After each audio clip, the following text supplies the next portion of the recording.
All right. I think I got it right.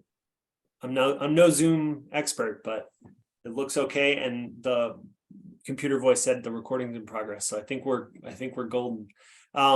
Thanks to everyone who's joining us. I'm sure we'll get some more filtering in here, but we're here speaking with two of my favorite adventure racers and two of the best on the planet too. So we're really lucky to have Marco and Mary here. And we're going to talk about teamwork for an hour. This is part of kind of a very informally organized Strong Machine AR Club series that we started during the pandemic to kind of keep the stoke up for adventure racing, and trying to continue it now in the off season here as we move into the 2023 season. Although I don't know if Marco and Mary have an off season. They're pretty active. I think Mary at least did 18 races last year, and yeah, I think Marco was far behind. But thanks to both of you for coming. Appreciate it. You being here. So I've got some questions we can start off with, but I'd love it if, we're recording this, so I'm sure we'll have a much bigger audience when it's not 6 p.m. on a Friday night on the East Coast. But maybe you guys can talk a little bit about your background in the sport just briefly, and what the plan is for 2023. Mary, you want to get started? Kick it off? Sure. Background is just basically I started out as only running, but now I've gotten into adventure racing, and that's since 2005. So I've been around a while. I met Marco maybe.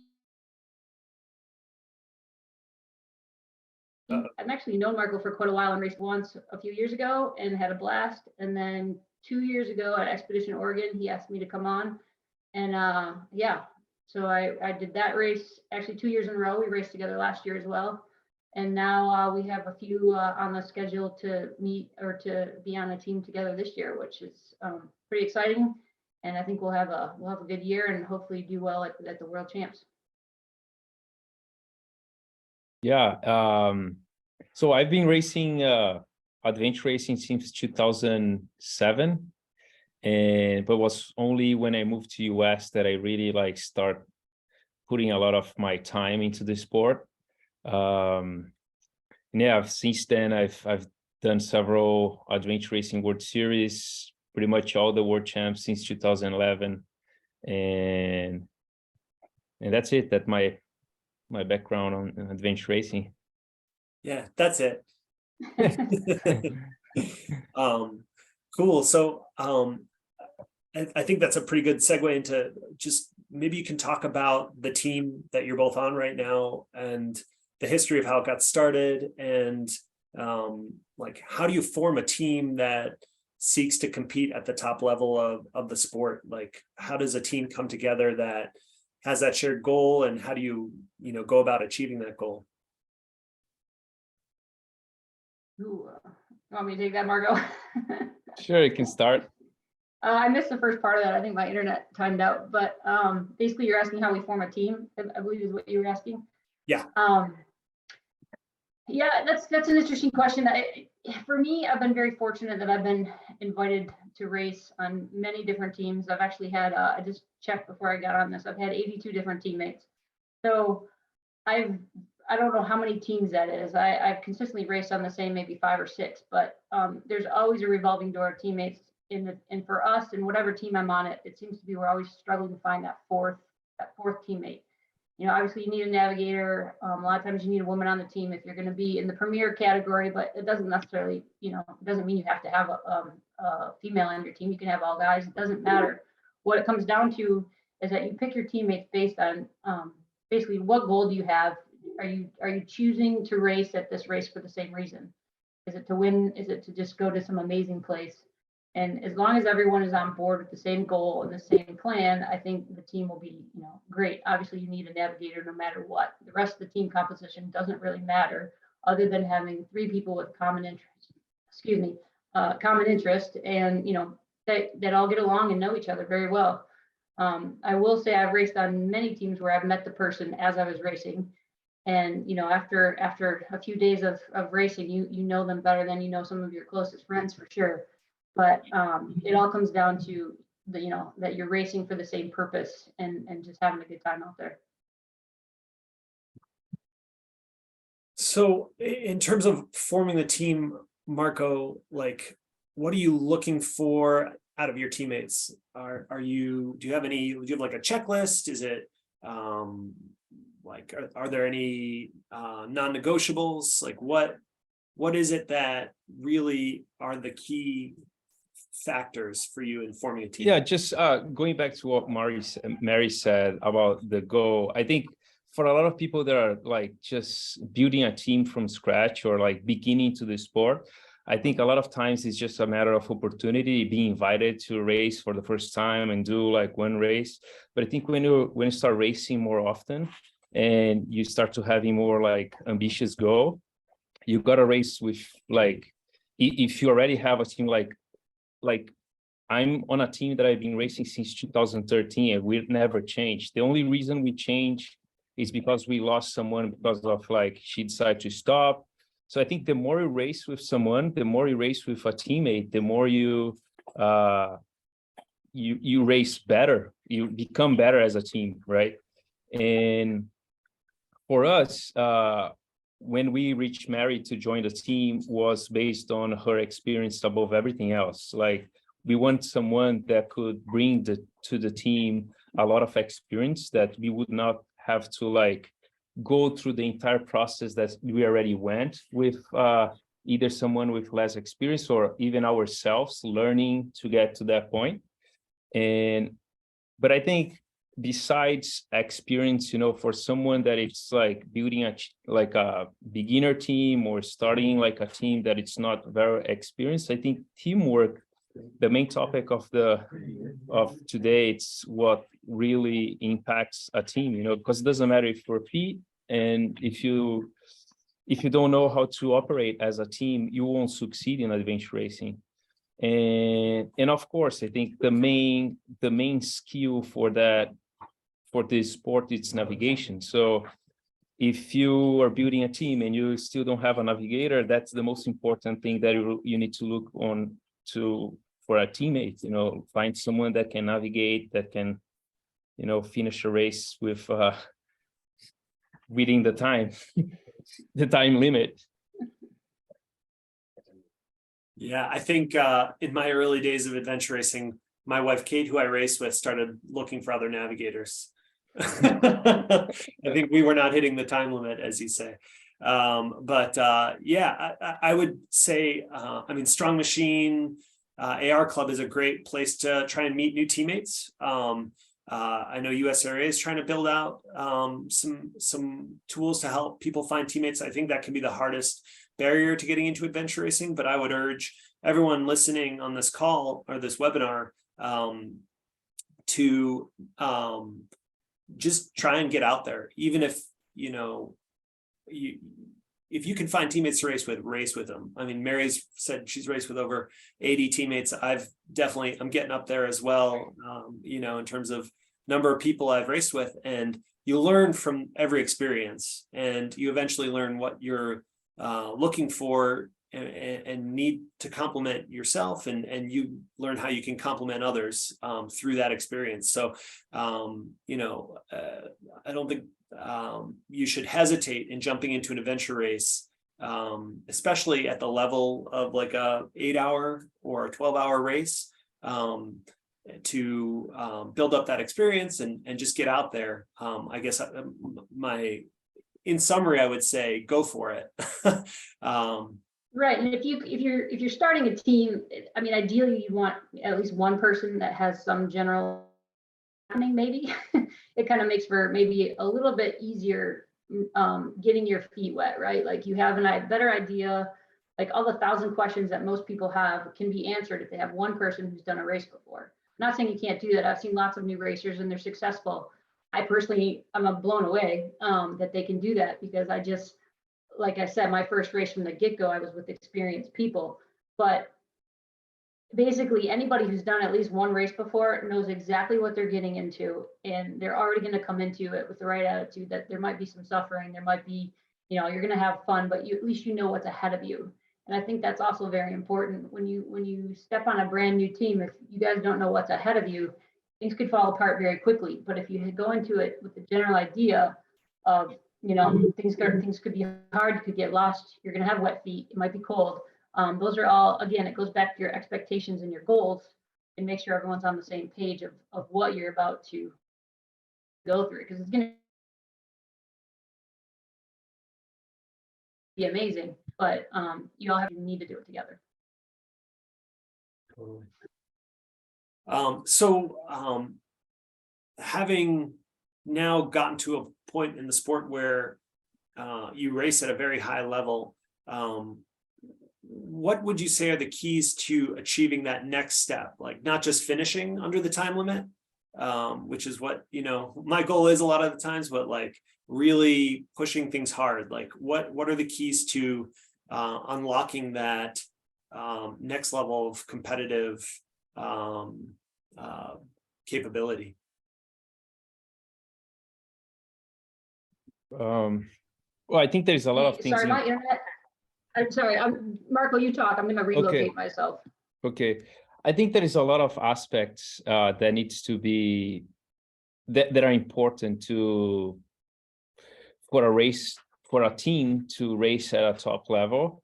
I think, for instance, like fitness, it's one of them. But when you race in a very experienced team, you already expect that everyone's going to show up at their best shape. If not, you need to tell the team in advance. Like right now, as an example, I had a very bad accident a couple of weeks ago, like 7 weeks ago, where I crashed my mountain bike and I fractured my scapula. And I have a race plan to do the South America Championship in February 5th. And I know that I won't be at my best performance, that I won't be at my best shape. But I let my teammates know, and they are okay with it. They know it, like, oh, okay, we might have to help Marco more than we usually help, or if he needs help, maybe approach the race in a different way. Like we're gonna work as a team to figure out what we have to do to overcome this lack of fitness, But anyway, I think fitness, it's very important, so everyone can show up on the same level. Navigation, as we mentioned before, it's the primal skill in adventure racing. So if you want to race in a very competitive level, you gotta have a navigator that can, that can be competitive. If you don't know where to go, it doesn't matter if you're strong. You need to know where to go. So fitness, good navigation. We also said teamwork, and I think communication as well, like not showing up to a race and then at the race learn that, oh no, but I didn't know that, or I thought you were bringing this or you were doing that. So I think it's very important pre-race do like a very detailed planning to show up to the race and not having any surprises, because and also at the days prior to the race, when you're organizing your stuff, when you're preparing your gear, I think it's very important. You need to pay a lot of attention so you don't have a stage where you don't have your proper gear there. So when you race at a top level, you gotta minimize all these mistakes, nothing, you gotta prepare to nothing go wrong, because at some point something's gonna go wrong and you gotta just to deal with it, and that's, I think, what is the biggest difference between a top level and a less experienced team. It's when the shit hits the fan, you just deal with it in the best possible way. You don't try to blame who is to blame for, or okay, just you got to focus on the solution, not on the problem, and I think this really helps teams to have to succeed. Especially on I can say that nowadays we are somewhat competitive even on the first day. But before we get to that level, on the first years that I raced with Vitalray, we were never on the front of the race on the first or second day. we were always like, coming from behind. And because we never give up, we always deal with everything. Night by night, we start moving up and start winning races that way, like things start to happen in the front and then we catch up from the back and we would win a race. And then we start doing like being more aggressive and start, pushing more on the first days as well. But yeah, I think those are my thoughts. That brings up a lot of good points. I think I want to clue in on the communication side of things first. I think that, the fitness, I have one question on, and I'll get to later if we have time, but for communication, like, do you have a system for communication, or what is your MO when it comes to communicating? Do you communicate around a certain race? Considering you generally race with the same teammates, do you have like a system you developed you can talk about? I think there's two types of communication, right? Before the race and during the race. I think before the race, there's several ways you can communicate, but usually do like a WhatsApp group and everyone just put everything there and we go from there. And eventually we'll do like a video conference to just like nail all the details and boom, show up to the race.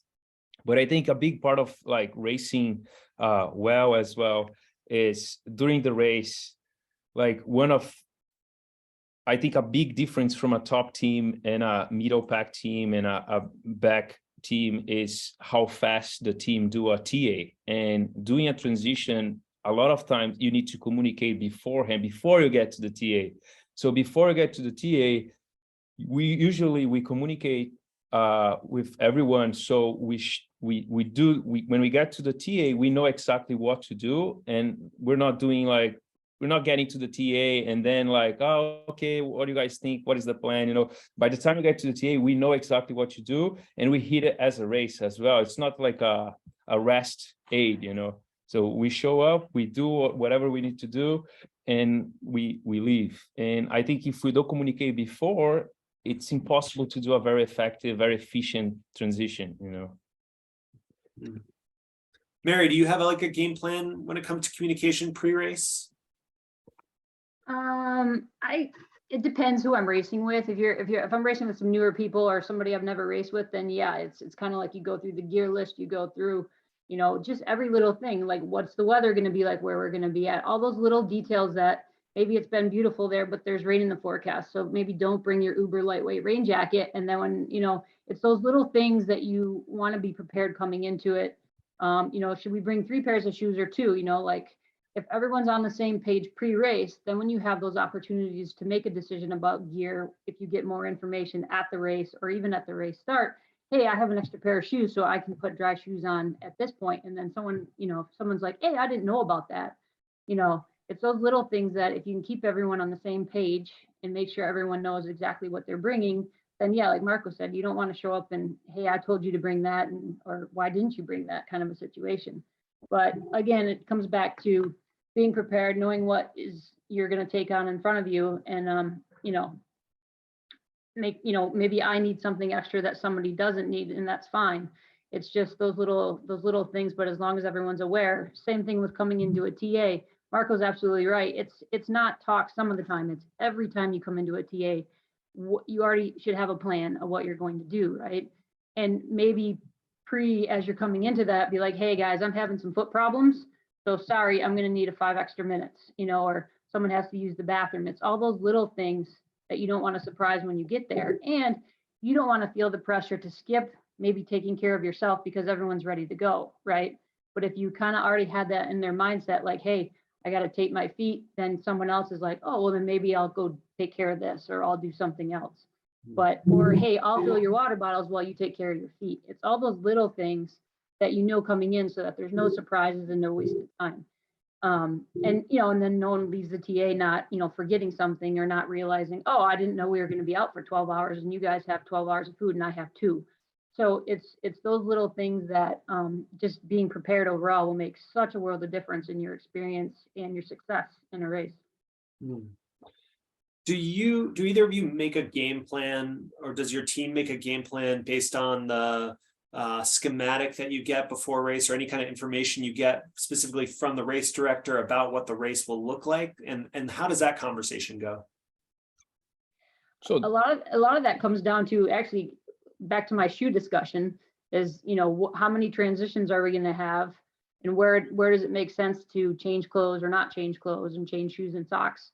And then, yeah, if you get a schematic that has the details of distance and maybe elevation gain or loss, you can also come up with like, hey, I think we're going to take 10 hours for this. You can actually set some times ahead of time, which help you pack your gear. So yeah, it's super important. Any information you get you might as well use it. It's totally to your advantage. Sometimes you overthink it. Sometimes when they give you that stuff, you spend too much time thinking about it maybe, but I don't know, I go back and forth. Sometimes I like the race that you show up and not knowing what is going to happen until it's go time. But there is something to be said when you have a little bit, especially for a newer team, if you have some more time to prepare and know what's ahead of you and the order of things, or just have it in your head, what's going down. And we'll make a spreadsheet, we'll write it out and send it to everyone. So, you have a general idea, maybe some extra notes like, okay, we're actually going to have a bin at this race, so let's put this, this, and this in this bin, right? Like, put some extra socks, put some extra food, maybe some Cokes, whatever. Those are all good things to have planned out ahead of time, if you can. If not, you just throw them in as you go. Marco's got nothing to add. I think you save time as well. If the more information you have and you can prepare yourself before showing up to the race, the more time you save pre-race, because usually it's very chaotic, like, organized. Once you get the road book, the race book, the race starts there, actually it's already started when you got the informations, but anyway, like, depending on the race, you can come in the information you have, you can show up with all your food bags prepared already. If you know the times, the predicted times, you can show up to the race with all your bags, your race food already packed, and you won't have to do that on the the days prior the race. It's gonna save some hassle, some stress. Do you talk with your teammates about what food you're packing, or do you do you share food? Do you or strategy on food, or do you all just do your own thing? We've been racing for so long that we already know what to bring, like what everyone brings, and sometimes what I like to eat is different than my teammate likes to eat. So no, food, it's kind of personal. During the race we share, but on like packing, we usually do each one their own stuff. So you guys don't do a food rotation? Like I know my teammates always look at my food as soon as we get into a stage is better than their food, so we'll just switch. Well, I think that's where variety comes into play, right? If you got a bunch of people and they all just bring their own food, usually you have enough to share. Or yeah, if somebody has something that looks good, maybe you can trade, or maybe you just share. And that also comes down to when you start to learn what your teammates like and what they probably will normally carry, then you kind of come to expect that. Like, I know when I race with Roy Malone, I can't bring anything strawberry. He doesn't like strawberry. So, or if I do, I don't share it. Like, it's just those kind of things. Like, you start to learn, this last race, I actually raced with somebody who was a vegan, which I've never had that before, but it changes what food you share and what they're probably going to offer me. Right. So I wasn't planning on using any of her food, but in the end, it was fine. It's just, if you kind of have a general, I kind of like the variety, and I also like the surprise, like, hey guys, I got some donuts, and people are like, what? So if you don't know ahead of time what's in that food bag, it kind of makes it fun, especially in a longer race. In a 6-hour race, not so much. But day 2, day 3, if you bust out the favorite treat that somebody likes or they liked at the last race, then it kind of gives this kind of a fun spin on that moment of misery. Sure. The only common snack between all the bags, it's this. Yeah. Oh, we forgot to talk about that. Let's take a minute to talk about. So I pronounce it pashokin, but I'm sure I'm pronouncing it wrong. Marco, can you tell us about this? That's like 20% of every food bag I bring every stage. Yeah, pasokin. You can say pasokin as well, but usually people say pasokin. It's our all natural peanut butter bite that it's very light, very delicious, tastes like the Reese's Pieces, but with no artificial stuff. It's just pretty much just peanuts, salt, and sugar. So that's it. It's very easy in your stomach, and that's the main secret of our team. If you want to race like us, you gotta eat pasokin. Yeah, well, I certainly do, but I don't race like you yet. But Maybe you're not eating enough. I don't know, man. I'm eating a lot. Can you tell us like the history of this company and like where you hope to go with it, and maybe you can tease our everyone here with a little code, maybe? Oh yeah, sure. Actually, like I think a lot of adventure racers know Ryan Van Gordon, RVG. I remember when he was living here a while ago, and I started racing. I shared a lot of trading racing food. I used to bring some peanut butter bites from Brazil that Pasoquin's inspired, a very successful product from Brazil, and I would share with him, and he would go like crazy, like, "Whoa, this is so good!" And this would happen with a lot of people that I would share here in San Diego as well. So that's where the idea comes from, to bring this snack from Brazil to US and start selling here. So in 2015, I found the company. We built like a food facility here in San Diego, and now we're doing our own version of this Brazilian peanut butter bite. And we vote for all the people out there. Yeah, we have a code, very easy, Adventure Race, for a 20% all the way to Sunday. Cool. And we'll put that in Strong Machine AR Club for everyone. I know all of my teammates love this stuff, and yeah, it's even when you're not racing, it's maybe a good snack if you're. It's a very good treat. Slow afternoon, yeah. But cool. So I'm always amazed. I remember we were at Expedition Oregon, and we're frantically packing and unpacking our TA bins, and we just see your team in matching uniforms, like not sweating, like biking off for a little training ride.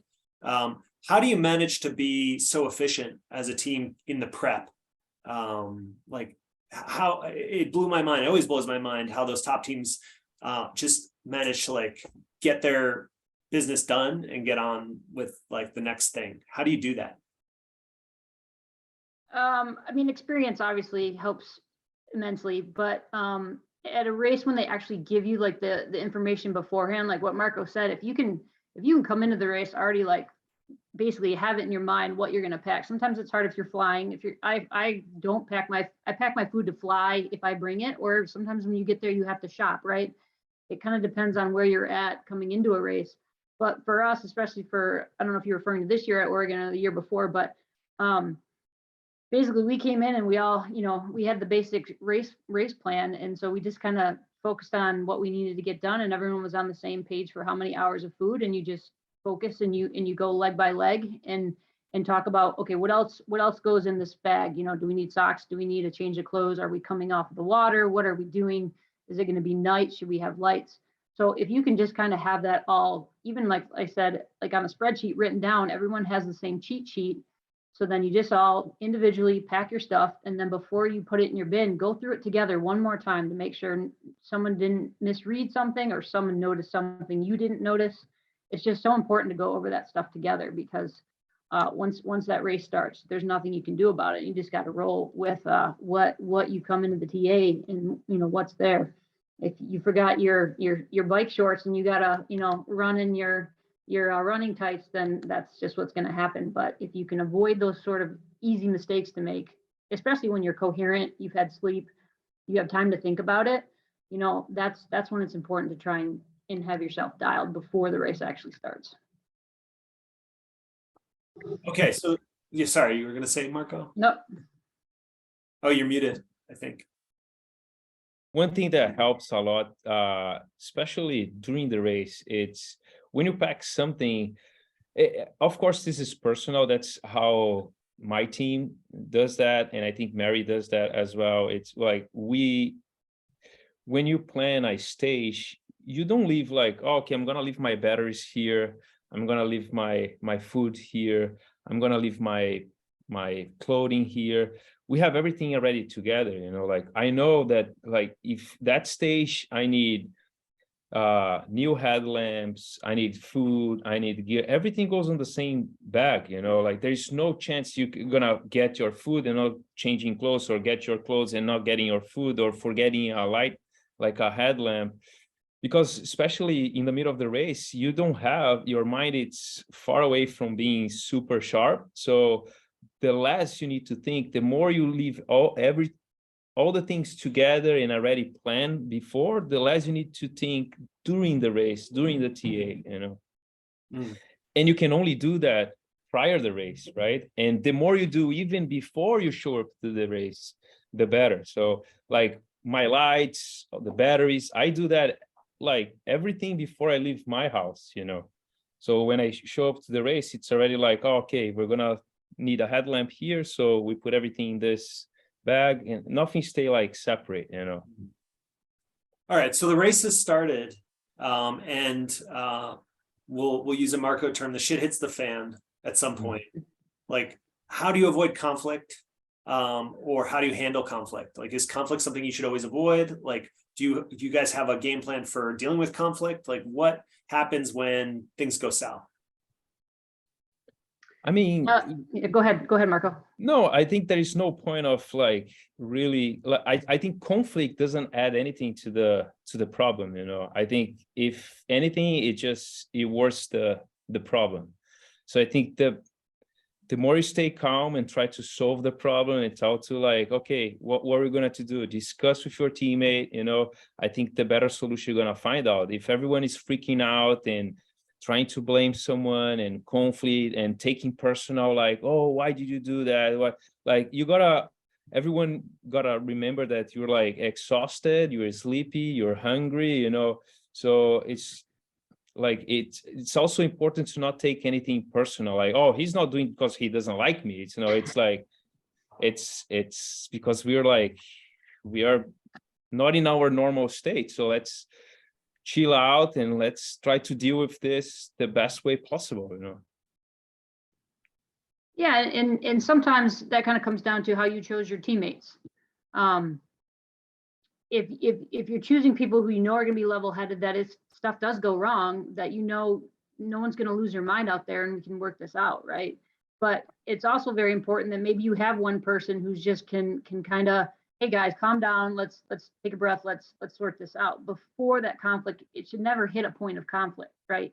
You want to keep that before it even happens. And maybe if you know, I've raced on a team where I knew ahead of time that two people seem to always argue when I've seen them in TAs with each other. And then when I raced with them, there's one moment where I had to be like, guys, just relax, it's okay. And once you kind of bring that to everyone's attention, then they're like, okay, let's take a breath, let's calm down. Because again, you can't let anything build up out there. It's you rely too much on you know, each other, and it's no fun if someone's mad about something. Like, you just kind of have to talk about it and move on and let it go, because it's not going to help you get through the rest of the race if you have a problem. So that all sounds good in theory, but then I take away 2 days of sleep, 2 nights of sleep, and all your pashokin, Marco, you have none left. So you're hungry and you're tired and you're wet and you're miserable. How do you, in your own heads, prevent yourselves from blowing up if, you know, Marco drops your backpack in the river, Mary? How do you, in your own mind, calm yourself down? How do you handle it? So I can say I usually haven't had a problem with anybody. I will say, and Marco witnessed it, when we did Expedition Oregon, I swam way too many times than I'm used to. And I immediately wanted to blame the guy in the boat with me. Whether that was the case or not, it doesn't matter. The point is, how can we fix this to make everybody, you know, to make it okay and move on, let it go. So I had about 30 seconds where I sat on the side of the river after I just did an enormously long swim. And I had to just like calm myself down and be like, this isn't worth it. It's all good. Let it go. I'm alive right now. I teemed down the river, but I'll sort that out later. It's just a matter of telling yourself nothing's, you know, everything's okay. And how can I fix this? And so for me, the solution was I needed to change who I was paddling with. And once I did that, everything was fine. Again, it was just kind of like the easy fix for that moment. And I think the guys sensed that too. Like I didn't even need, I think I asked, can I be in your boat? But I think they already sorted that out. Like, hey, Mary needs to change who she's paddling with right now, because clearly it's not working out. So it's those little things of just learning, like, you have to just be honest. Like, hey, I cannot paddle with you right now. Like, I need a break. You know, maybe it's a personality thing. Maybe it's just a technique. Who knows? It's so much about just being honest and admitting what the problem is, and you can fix that. And yeah, I don't know. Everyone, you just have to be an adult out there, and you can't have, if someone's gonna have, if someone has a meltdown, which I have yet to witness, but I've heard of this happening, maybe you have to let that person, give them their little 2-minute timeout and be like, all right, now let's move forward. Like, sometimes you just need a little short break to mentally reset yourself, let it go, and move on. And if that means, maybe you just have to give somebody a hug, or maybe somebody needs a hug, who knows? But it's those little things that you learn to recognize. And when you're with teams, that's part of the success of teams who race together. They know when somebody needs help. They know that somebody, if somebody's crying, how can I help them? Like, how can we move forward and keep the race going? It's just those little things, and so much is about just being honest and being the better person maybe for that moment, and calming down and letting the problem go so that it doesn't blow up into something bigger. Never worth it. Yeah, totally agree, Mary. And I think the sooner you let it go, the sooner you tell your teammates what's going on, the faster you're gonna come up with a solution. If you just leave it inside you, like growing and growing and growing, maybe at some point there won't be a fix. Like, I think the faster you let your teammates know, like, okay, we gotta do this in a different way, because I can't stand the way that it's doing, I think the better, So, and yeah, I think she was spot on in the topic. So that I certainly can see how, that might resolve things, but what if you're just feeling really down yourself? Like, what if it's a self-confidence issue? Like, do you talk with your teammates about that? Do you work through it internally? How are you handling that? I think it works the same way. I think the fastest you ask for help, the sooner you share with your teammates what's going on with you, I think the better. Like, they are your teammates. They're not there to compete against you. They're there to help you, so you can rely on them. And sometimes it takes a while for someone to understand that they want the same thing as you want. So you can rely on them to anything. Yeah, and again, that's all part of the whole being honest and like, hey guys, I don't feel good right now, and everyone else is feeling great. It's those little things like, hey, take my pack. Can someone put me on tow? Whatever. It's those little things that if you're open about, and yeah, it's hard to swallow your pride sometimes, sure. Like, maybe if you do need too much help in a race, or you're just feeling off. But again, it's the team as a whole. And if you're feeling like crap, you're going to bring the whole team down. So if you can unload and have them help you, chances are you'll feel better soon. Or maybe you just need a moment. But it's just, it's your team is there to help you get through those moments. That's why I'm amazed how solo guys can do a 24-hour race, because when you have those low moments, who is there to tell you to keep moving forward, right? Whereas on a team, you have your teammates there to be like, hey, this sucks right now, but we're going to get through it. It's okay. And so if you're not the one having the low moment, you also need to be able to recognize to be encouraging without being over encouraging, right? Because that gets annoying too. It's just trying to keep the same kind of good vibe going the whole time. And yeah, it's anything changes under the stress of no sleep and no food. But you could drop your Kit Kat on the ground and start crying because it's terrible. But who cares? Like, then your teammate picks it up, brushes it off, and let's go. Like, it's those little things of having your friends around you to get through those moments. So what if you notice your teammates kind of flagging, like, I've certainly gotten into zombie mode and not realized that I'm slowing down or hurting, and maybe this is a Cliff Help self-help session here, but so you find yourself at the back of the pack and you're just like, or you're not even realizing that you're slowing down. Like, if you notice that, Mary, what would you say? Or Marco, like, how do you handle that conversation? Usually for me, if I notice it happening to another teammate or to myself, basically I have to say, guys, I can't be last. Like you're always kind of in a line, if depending on the trail or riding or whatever, and whoever's feeling the worst should never be the last person. They need to be up front. They need to be getting the energy of the team up front. Maybe they're getting a pull, maybe not. But if you are last, you just will slowly fall off the back further and further and further. When I raced with Kyle Peter, we use the analogy of a rubber band. The longer that stretches, because from first to last person, it's going to break. But if you keep your slowest person in the middle of the group, you're going to stay strong and you're going to move forward. So again, it's recognizing that, admitting that if you're the person that's feeling like crap, be like, hey, can you walk behind me? I need to be up front. You know, it's focus on the person's shoes ahead of you. It's get your head down, you know, just suck it up and go kind of a mentality. But you can't do that if you're hanging out the back. You got to have the strength of your team around you, which is also important with the whole communication and just, you know, reaching out to your team and recognizing that it's not a one person type deal. You have to know what's going on around you. And usually it's hardest for the navigator who's up front. His head's in the map. He's not really paying attention to what's going on behind him. So it's the rest of the team that really needs to be like, hey, let's get so-and-so up here, or hey, can we slow down just for a brief moment? Because it's those moments that will kind of, they'll catch up with you later if you don't solve the problem now. So one thing that our team has had some interesting conversations around is sleep. I know this only really applies to expedition races, but are you guys all on the same page with sleep, or do people like different levels of sleep? Like, how do you handle that, especially in a race? I don't want to talk about that with Marco. Oh, this is complicated because our team doesn't like to sleep much, and I think a lot of times it can affect it. Sometimes it depends on the race. It can be an advantage, but sometimes can be bad. We almost lost a race because of sleep. Last time we raced in Oregon, the second team was closing up on us because we're moving slowly. But I think it's part of the communication as well, you know.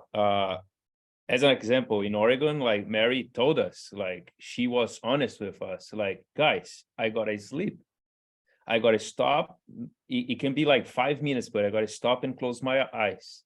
And okay, we stop. There is no point of oh no, we gotta keep going a little bit more. No, a little bit more. We push until we could, and then at some point she could not, like, no, I need to stop now. Okay, we stop and sleep. And after a little bit, I think we stopped and slept like a good 1 hour after that 5 minute nap. Yeah, was a little not so comfortable sleeping. I believe this is the guy who went through an entire expedition race on 45 minutes of sleep in Australia. Is that not true? Yeah, 145. No, 145. Okay, 145. a whole hour 45. Yeah, in 4 days. Yeah, fun times. Oh my gosh. Yeah, it's tough because I think everyone wants more sleep than they get in an expedition race, but some people actually really do, like, physically suffer if they don't get a certain amount of sleep. And I'm curious how you balance that. So it's interesting. Well, I mean, every race I feel like I've done, not with Marco's team, but every race I've done, for an expedition, we try and come in with a sleep strategy. Like, okay, we're going to go through the first night 2, before we get out on this long paddle. But a lot of that crumbles the second the race gets going. Maybe it's pouring rain where you're supposed to be sleeping. Not ideal. Maybe there's not a good spot. With sleep, what's the biggest thing is if you can find a spot that's quiet, dry, whatever, hopefully not in the TA, sleep. Like if you have that moment and everyone's dragging, even if it's during the day, most people are afraid to sleep during the day because they'll lose the light. But if it's hot and you find some shade for half an hour even, it's amazing how quickly you can get up and get moving. It's so hard to do it, especially when, like if you're going well or you're up front. But I don't know. That's one of the things that me racing with Vitere, I know we're going to have some more sleep discussions because as much as I always want to just go fast and not sleep, a lot of times if you do the math and just look at how slow you're moving, you would have made up that time so much better if you would have stopped and slept a little bit longer. So that's always the number one question people ask me. I never have a good answer because I always, my suggestion is always like, no, don't go more than 2 nights. But it always falls apart. And next thing I know, it's night 3, we still haven't slept and we wonder why we lost and the checkpoint's 100 meters away. It's just your brain gets so stupid And if you're on a team where you only have one navigator and sleep is part of the race, then you have to probably sleep a little bit more often, right? If you have a team who has two navigators, maybe you can let someone just kind of shut their brain off while the other one's navigating, which also helps. But yeah, there's no good set strategy. It just really goes race to race. And when the moment, when is there an opportunity to sleep and get good sleep? Because if you lay down and you're on frozen, wet, hard ground, you're not going to sleep. But if you find, say, a barn in the middle of Spain, you go in there and you sleep for 20 minutes to 2 hours, who knows? But you take advantage of any opportunity you can to get adequate sleep, because otherwise it's just a waste of time. Okay, so post-race, you've won, or maybe you haven't won. What's the conversation after that? Like, are you guys doing any breakdowns or analysis of how things went? I'm still waiting for Mary analysis of last race in Oregon and ask her, but I'm still waiting. I think I mean, it's good to talk about, how the race went and what things we did wrong that we could have done better.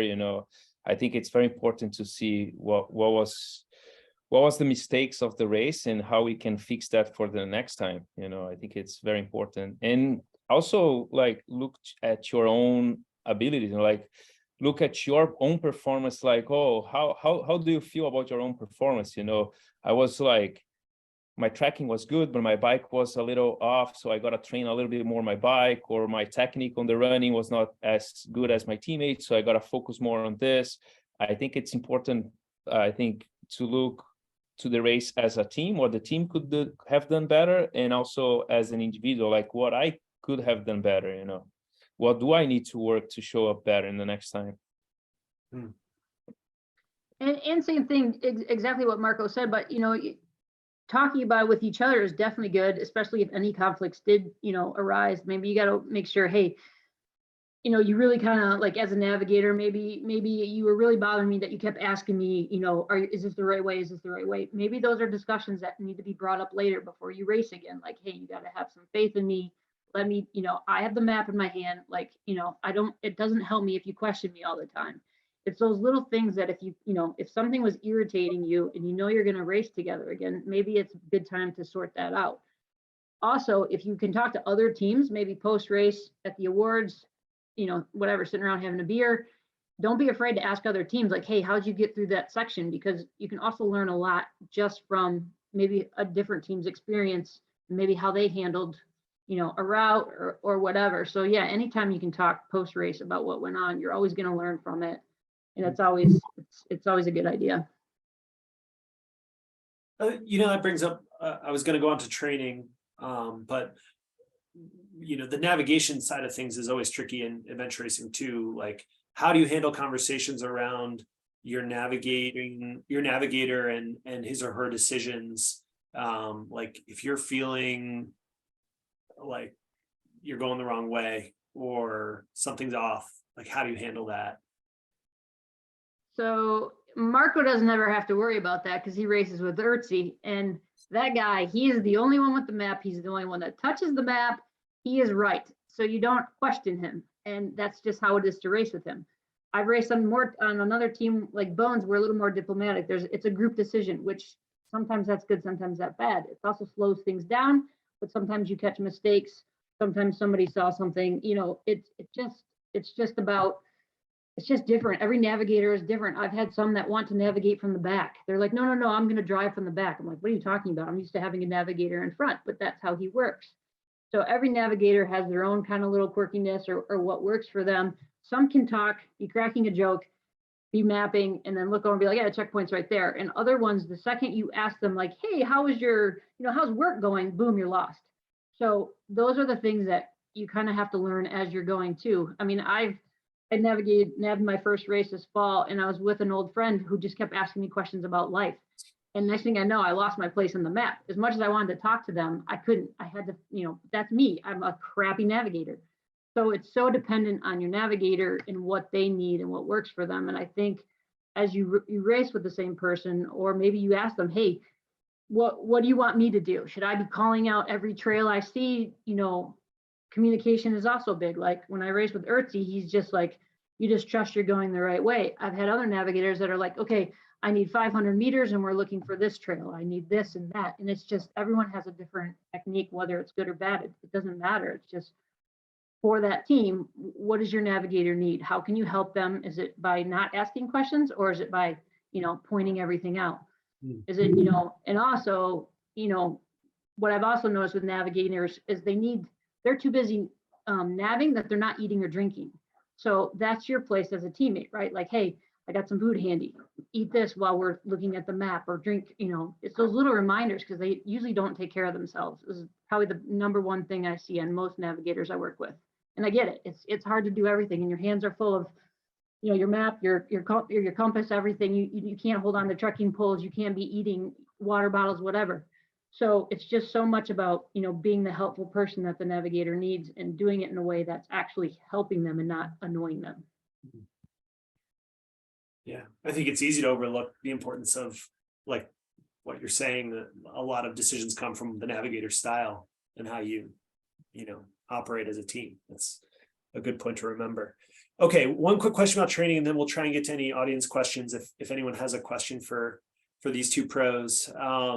So the training question is, do you train as a team or do you train individually? Do you guys share training tips or like stats? Like, how does that work in both this team and other teams you've been on?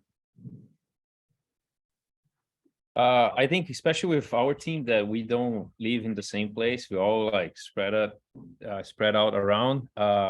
We just trust that everyone's going to show up at their best form, and depending on the race, we know that if it's going to be more bike and you got to focus more on bike or more tracking, or we just, try to focus on whatever like the race look like. But we don't have, like, my training is completely different from Urti, Mary. Like, I think everyone has their own thing, I think if we would live in the same city, I think we would train together and have more like similar training than living in different places. But do you guys like talk about what each other needs to work on at all, or is that self-directed?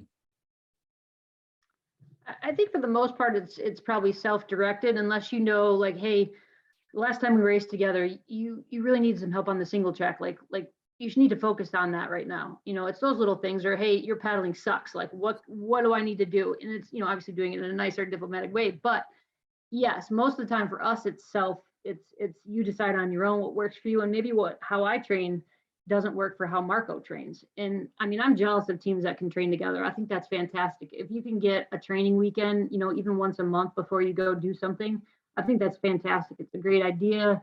It's a good way of just, working on your communication and seeing how, maybe somebody is going to need help at doing this or not. So it's again, it all boils down to that communication. And like Marco said, the number one thing is, if you choose a race together and you find out, hey, there's going to be 200 miles of paddling, or there's going to be some really gnarly single track, or there's going to be whitewater, how can we make, or climbing, right? That's the newer thing now. I know, like Endless Mountains released that they're going to have climbing right now in their expedition this summer. So what do we need to do? Make sure you're, get back in the gym, or go find a rock and get comfortable being on the rope again, because maybe you haven't climbed in a while. So it's kind of keeping in mind of what you're training for. And if specifically the disciplines that you're going to be doing, focus on what you're not, you feel the weakest at. Cool. All right, we have about 5 minutes left. If anyone from the audience wants to get a question in, you can either type it in the chat, or I don't know if you can unmute yourself, but if you want to jump in, feel free to make yourself visible. Is there anyone interested in picking the brains of Marco and Mary? We've bored them all. I think the way I set up the Zoom is prohibiting maybe some people from chatting, but I did get a question from a teammate of mine about like toughest moments you've had, and maybe how your teammates have helped you. Do you guys have any anecdotes or stories about like really meaningful teammate interactions you've had? I mean, my whole incident this spring with the whitewater was probably my toughest moment because I just have never been that cold and that not happy during a section of a race. But one of my toughest moments, actually, I did an expedition race the day after I had to put my dog down, and my teammates knew that and they were there for me. I've never cried in a race except for that time. And it's like just kind of the simple things of a hug, or let's just move forward. Any little thing you can do to bring somebody out of their moment is going to be a plus. Maybe it's just giving them a piece of food, but yeah, luckily I haven't had too many, but when I have, I remember it's usually it's the team that turns you around very quickly. And if there are any questions, if you guys put them in the comments later or whatever, I'm sure Marco and I can, if they're specific to us, we can I think my lowest moment in adventure race was when I had my accident in Alaska, that I fell in a crevasse and almost died. I think that thing was like a very close call, but fortunately we were like prepared to survive. My team were able to arrest the fall very well. We were lucky to have another team right by us that helps with the rescue, and fortunately everything went well, but that was a very scary moment. Yeah. So we've gotten a couple of questions that we'll get to with the 3 minutes we have left. The first one is, what would you recommend for a mid-pack team to focus on to get the biggest gains, to get more competitive? Get those TA times down. It's amazing how much time you can lose in a transition. And if you can come in ready to go and be ready to roll in and out of the TA, it's not time to have a picnic and just talk about the day. It's you're still on the clock. You enjoy your moments and you eat as you're leaving. I think that's the biggest mistake I see. And as I've raced with some other people who are mid-pack people, they lose so much time in the transition. So it's just a matter of being faster, and then once you're out there, just how can you eliminate your mistakes and keep moving forward. Not we don't need to have a discussion about how we fix the problem right then. It's let's just go and keep going. And I think efficiency as as a whole, not only in TA but during the race. If everyone needs to stop, if a team stop every time someone needs to put a jacket or get a headlamp, so try to do as much things as a team, like together, like, okay, we're gonna get the lights, everyone stop with the lights, and boom. Or we're gonna put in rain jacket and rain paints. Everyone do, like, not, oh, I'm cold, I'm gonna put mine, but you wait until the next time and the other person waits. Usually we do everything as a team, and you become more efficient this way. Yep, exactly. Yeah, I remember that advice you gave us after we met in Oregon, Marco, was really interesting, how you always move as a team. It's such a team first mentality, and I think that gets lost a little bit sometimes with the sport, is like you only move as fast as your slowest teammate, and you don't want that to be a thing, that there is a slowest teammate. So some of the advice that both of you have given me made me want to put this together, and I just want to thank you so much for taking the time. We've got a couple of questions here that I'm going to post in the Strong Machine AR Club group, and maybe you can just write your responses there, because I want to wrap this up in an hour. Just a couple more questions. But if anyone has any follow-ups, just use the Strong Machine AR Club chat or discussion there. You can go to the AR discussion group, is a great place to get your questions answered. You can email me at strongmachinear@gmail.com. The most amazing thing about this sport is everyone is so friendly and willing to share. And we've got a great example of that here. So thank you to everyone who's attending and who's going to be listening to this recorded. Have better things to do on a Friday night than hang out with us. Thank you, Dave. Yeah, for sure. Hopefully more to come, these type of get-togethers. And if you're looking for things to do in 2023, we've got the main summer adventure race in July. There is a whole bunch of great races across the country you can find through the U.S. Adventure Racing Association calendar, usara.com. I think that's it. Don't forget the Pashokin code that Marco's going to post, I think. In Adventure Race, easy. Adventure Race code. Yeah, I already forgot it. Yeah, I'm gonna post it. Yeah. Cool. Thank you guys so much. Enjoy your weekends, and yeah, in the off season, heal up, Marco. I'm sorry about your injury. Thank you. Thank you so much. Yeah. All right. Good night, everyone. Thanks, Have a Cliff. good one. Bye bye.